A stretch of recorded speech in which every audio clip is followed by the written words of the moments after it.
My world shattered 6 months ago. It wasn't a loud explosion. It was a silent implosion, leaving me breathless in the wreckage.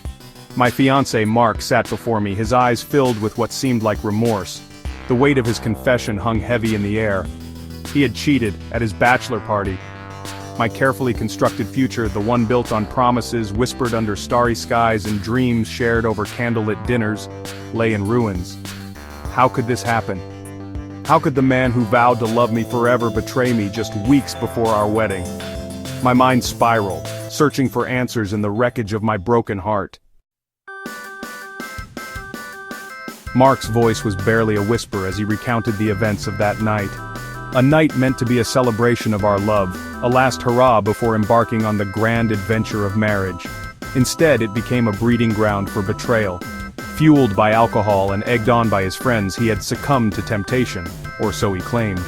His words felt like poison, seeping into the very core of my being.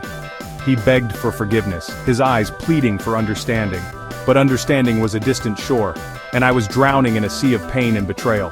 How could I possibly reconcile the man I loved with the stranger who had shattered my heart? Bachelor parties. The very phrase evokes images of debauchery and reckless abandon, a last taste of freedom before the shackles of marriage. But at what cost? These rituals, often disguised as harmless fun, can become pressure cookers of bad decisions. Society often turns a blind eye to the transgressions committed in the name of bachelorhood. It's seen as a rite of passage, a final test of loyalty before committing to a lifetime of monogamy.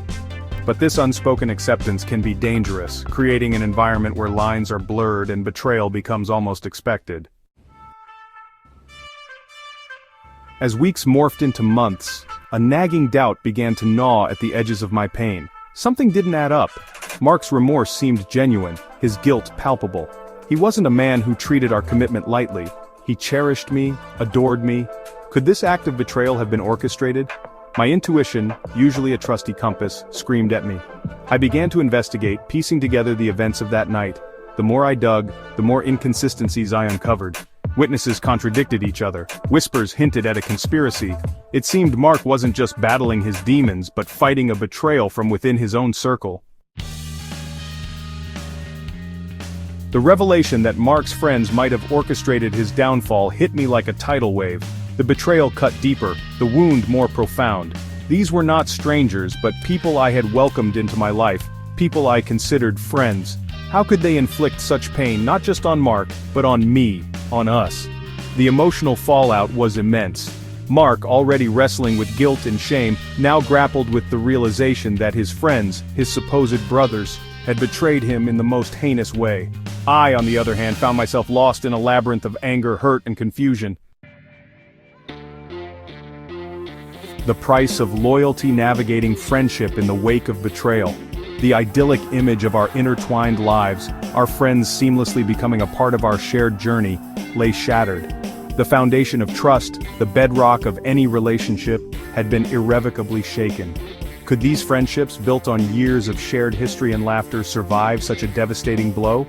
The betrayal forced us to confront uncomfortable truths about loyalty, forgiveness, and the complexities of human nature. It underlined the painful reality that sometimes the people closest to us can inflict the deepest wounds. Rebuilding after the storm, can love survive such a wound? The path to healing was arduous, fraught with emotional landmines.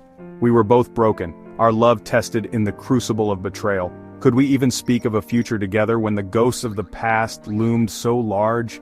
Forgiving Mark, if indeed he was a victim in this elaborate scheme, seemed insurmountable. Yet, the love we shared, the years woven together in a tapestry of shared dreams and aspirations, whispered of a glimmer of hope. Could we rise from the ashes, stronger, more resilient? Forgiveness and healing, a long and winding road. Forgiveness, I soon realized, wasn't a destination but a journey.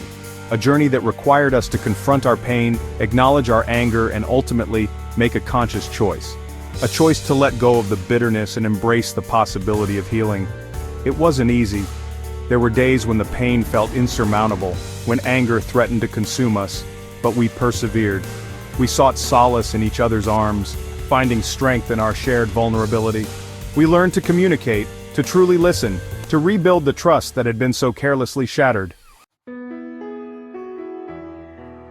The enduring power of truth, a reflection on love, trust, and forgiveness. Looking back, I realized that this ordeal, as harrowing as it was, taught me invaluable lessons about the complexities of love, the importance of trust, and the transformative power of forgiveness. It forced us to confront uncomfortable truths about ourselves and the people we chose to have in our lives. It underlined the fragility of trust and the importance of open communication. Most importantly, it taught us that love, true love, has the power to weather even the fiercest storms.